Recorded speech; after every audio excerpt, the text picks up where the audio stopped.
Once upon a time, in a bustling town called Laffington, there were two neighboring families, the Monroes and the Pennypinchers. The Monroes were a wealthy family who lived in a lavish mansion with a beautifully manicured garden and a fleet of luxury cars. On the other hand, the Pennypinchers were a humble family residing in a modest cottage with a small vegetable patch in their backyard.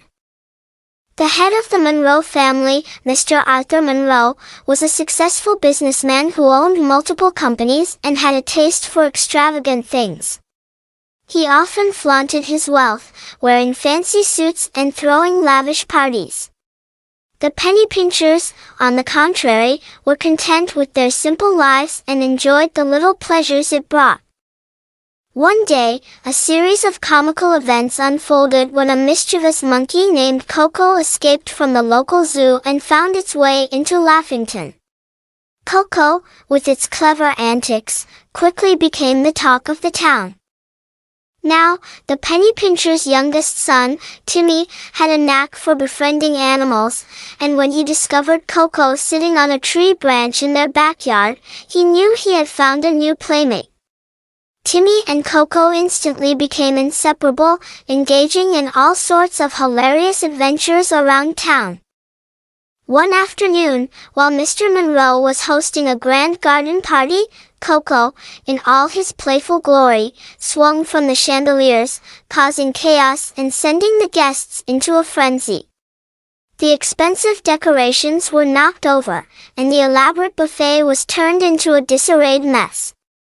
Mr. Monroe, red-faced and furious, struggled to regain control of the situation.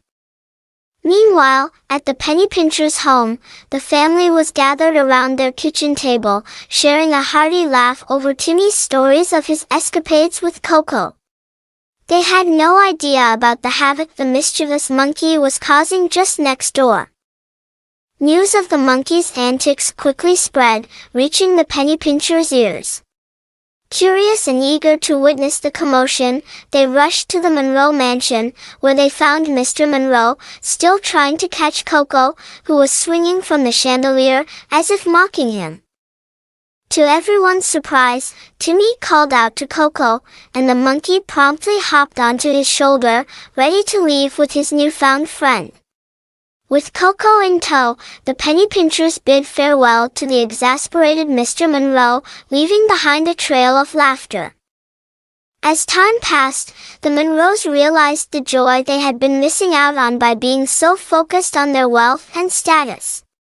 They started appreciating the simple pleasures of life and learned to embrace laughter and friendship. In contrast, the Pennypinchers, despite their modest means, were rich in love, happiness, and the ability to find humor in every situation. And so, the story of the rich Monroes and the poor Pennypinchers became a reminder that true wealth lies not in material possessions but in the laughter and joy that fills our hearts, no matter our circumstances.